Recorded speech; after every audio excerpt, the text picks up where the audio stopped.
Hey, what do you say, folks? Today, we're going to do a commercial roof inspection on a single-ply roof. And it's not too big. I think it's 250, 300 squares. But let me show you around here. This is a PVC roof. We don't see a whole ton of these here in Houston, in the Houston area. It's mostly dominated by TPO. They're both real similar. One of the first things I do, and I've been doing it for 16 years. First thing I'm going to do is I'm going to walk around your roof, the perimeter. By walking around the perimeter, it's going to allow me to take a good look at the land. It also lets me take a look at the edge, because the edge is going to be where most likely you get wind uplift on a big storm. And for the most part, on every size roof I do this too, folks. I don't care if it's 10 football fields big. I don't care if it's 1 football field big. I don't care if it's a 2-bay oil shop. I always walk their perimeter first. And that's why. After I walk their perimeter, normally what I'll do is I'll always check in with the customer, the contact, and I'll always identify any leak areas. The leaks that they give me always go on a Google Earth map. That way it comes up with me on my phone. I can get up on the roof and I can really kind of hone in on those areas. I've been doing it a long time. I can use the Google map, and as long as there's something on that roof, you know, like here I got these vent stacks. These vent stacks are easy to count. I can almost pinpoint where that roof leak is from the inside on the roof. So that way when I get up on the roof and say I found a leak inside these 2 vents, inside the roof, inside the building, inside these 2 vents, I know I just got to find these 2 vents, between these 2 vents, and I know with high conviction that I'm in the right area, so it's going to be easier for me to find something. Now there was no leak here. This roof actually has some other issues, which is why I'm out here. We had a couple guys out here a few months ago, and they actually got like 4 more leaks, and I just did an inspection on it before the fact of this, and I'll show you guys it's got what looks like some hail or has taken some kind of impact, and it's got leaks all over. So I'm gonna have to get with the property. They're gonna have a quote that they're probably not gonna like seeing, but this is also an older roof, and fortunately it's very, very salvageable. Look at that bullet hole, folks. All right, I used to dig them out. I'm not gonna dig them out.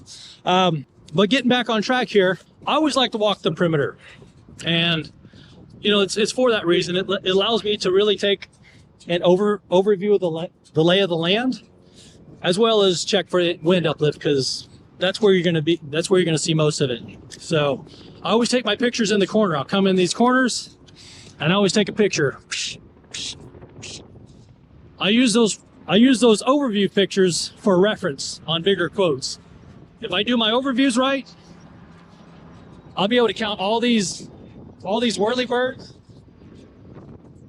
which look like they're spinning pretty good, by the way. We just did like 14 over there, so these whirlybirds look like they're doing pretty good. The first thing I've noticed here, folks, is we've got a little bit of ponding water. A little bit of ponding water there too. It looks like that gets out of there pretty quick. That's been there a few days. It's been a couple days since it's rained, so I'll make note of that. That's a very concerning spot. After I complete my 100% perimeter, then I really kind of hone in for the leak areas.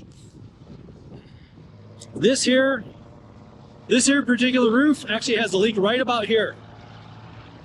And we're not gonna hang out on it too long because I didn't find anything earlier, but actually, you know what, let me finish this perimeter and I'll show you some of those impacts that I found. I got a bunch of them over here.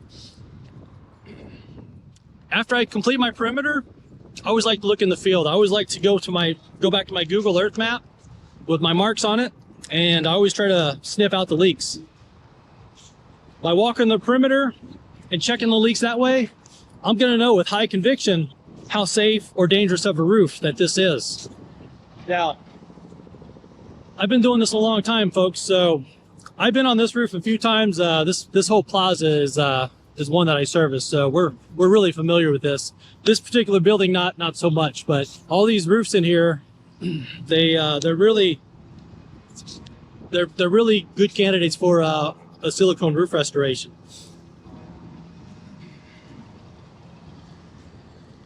So I'm coming up here and I'm wrapping up my perimeter. Still checking the field. I always check the field because I'm looking for something that's sunk in. I'm looking for, see that over there, those water spot? That's a low area.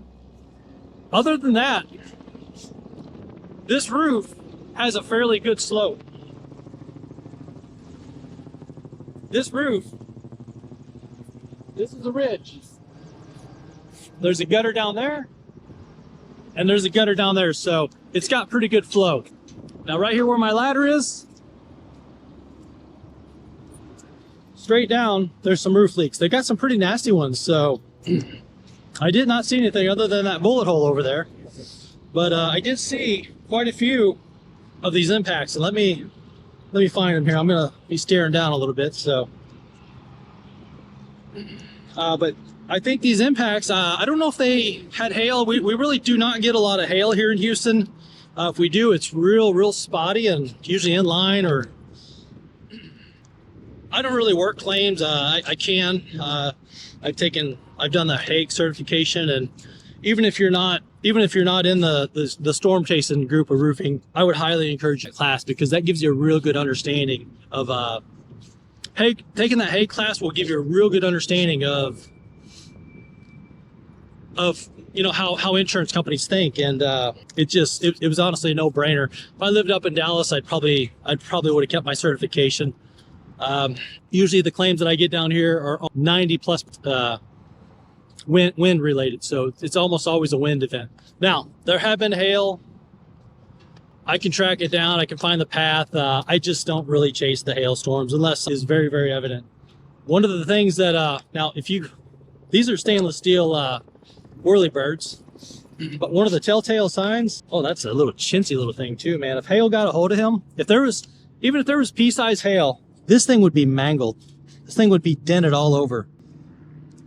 And as you can see, there's not. So I'm a little more reluctant to say that what I'm about to show you, these hail-looking things, are probably an impact from something else. Probably not necessarily hail. So that said, let me find these guys. Here's one right here. Finally, there's a bunch of them. See that? See that? That's an impact. Almost a perfect circle. Here's another. That's an impact to me. He's not. That's actually just a plate there. Found a bunch of them here in one spot, but I've honestly found about 15-20 of them, so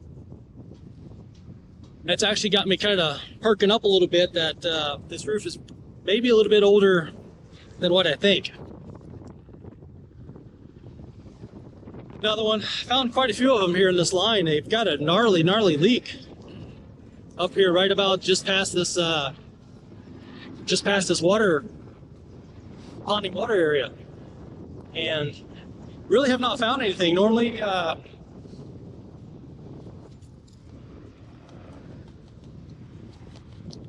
it's nothing, just probably some bird doo-doo. I'm gonna check this guy real quick. This is a probe, folks, okay? I can get into anything I want with this, but you got to use it carefully. That's a pretty sharp point. This area is concerning to me, so.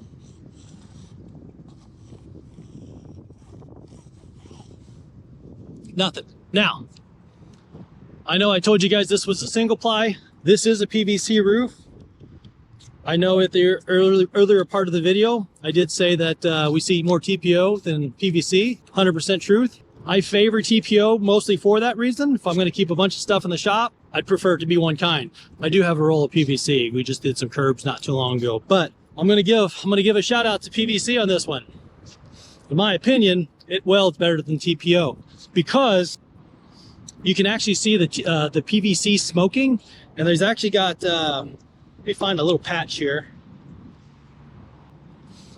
On these patches, you can see the bleed out. So no matter how much experience you have with PVC, I'd prefer somebody seasoned on the Leister, but hey, I also know we got to start somewhere because I did one day too. So we all have to start somewhere, but PVC is a little bit easier to teach a new guy how to weld than TPO, because TPO, God forbid you get that too hot. All right, here's somebody that didn't know what they were doing. This is peel and stick. Not a fan of peel and stick, and I'm not going to be shy to say that. I think this is for the guys that I would honestly rather see you use elastomeric. I'd rather see you use elastomeric than peel and stick, because look at that. It just doesn't last long. Elastomeric nowadays is beating that, plus it's got better adhesion. You actually need, matter of fact, you're supposed to use a primer. And from what I see, and this looks pretty old, so it might have wore off already. You should see a primer stain here. There's a fair chance that was not primered, folks. I bet I could peel it up. I'm not going to. I could get into that. If I wanted that up, I could pull it up. Just not a fan of peel and stick. Go ahead and use the elastomeric. Lost my train of thought there, but then I found this. Oh, here's what I know what I was telling you. I was looking for the bleed out. You can see this here is a big piece, full piece. And right here, folks, see how that bleed out comes out? You know that thing's not coming apart. I will say with PVC, I don't see a whole lot of cold welds. Here's more peel and stick. Check this out. This is why I like elastomeric a little better. By the way, guys, these aren't our repairs. There's an elastomeric. It's holding up really good. Let me find more of those, really trying to find more of those impacts, because I'm going to take this video and I'm going to count them. I took a bunch of pictures earlier, but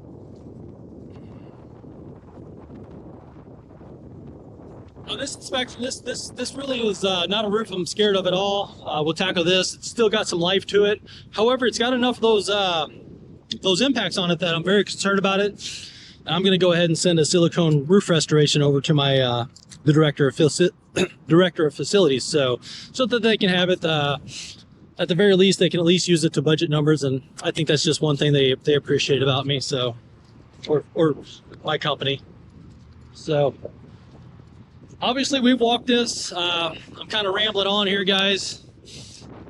All those whirlybirds are good. I am not a fan of whirlybirds on residential or commercial roofs. I get it. They're spinning, they're drawing air out. You know, I think they do a lot of welding here, so I get it. I understand they're needed. When I see a roof like this, I kind of lick my chops, because this is the roof that really needs a maintenance plan, because it's not a bad idea to get up here once a year and squirt some WD-40 and, you know, keep these things moving like that. These guys are moving pretty good, so pretty pleased with how this looks. That guy over there, I think we replaced 14 or 15 vents there a few months ago, so this is not a roof to be scared of. They did show us it's got a leak up there. Really didn't find much. And then they've got a bunch of leaks here, and this is that row where we're finding all those. I'd like to find something, because it sounds like this one's fairly aggressive. And usually on something aggressive, you're either going to find some kind of a big puncture or tear, a bullet hole, which the only bullet hole we found is over there. So I haven't found what I'm looking for here. Haven't found what I'm looking for. So got a little work to do. And I'm not going to bore you guys with watching me look for it, but that's pretty much how I do some of my roof inspections. Walk the perimeter. That gives me a good lay of the land. Been doing it for 16 years. I think probably maybe 10 times I've been under the gun and really kind of pressured for time, and never working for myself, but a lot of times when I work for a national company, that might be a time where I come up to the center of the roof and take my overviews there. But I always like to walk the perimeter for the reason that you get to check the whole perimeter and make sure there's no wind uplift. It just kind of gives you a better overall story.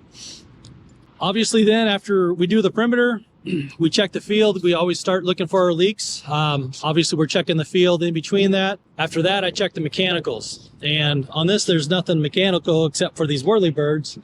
And they're all working like a champ, so nothing to be scared of there. I have not seen one that everything's spinning, so that's good. Other than that, There's a couple pipe penetrations up in that corner, pipe penetration there, and a couple of roof jacks back here. I'm just going to go look at them. Let's see if maybe we can't see who the manufacturer of this roof is. A lot of times, if you're going to find the manufacturer, it's going to be on one of these flashings. This being PVC, and they field wrap these too. So this is a field wrap, and a pretty good one. This guy knew what he was doing because this is going downhill. A lot of guys, when they first get into this, they'll put their wrap uphill. That's how you know their experience level. Hats off to all these guys that field wrap these. Done it way back in the day, but at my age, it's just easier to pay somebody to do it. So overall, a good looking roof. That perimeter there, a little bit of ponding water, nothing to worry about. Manageable roof. I would not deem this at even close to beyond its serviceable life. One thing that I feel that you guys don't is how solid it is under my feet.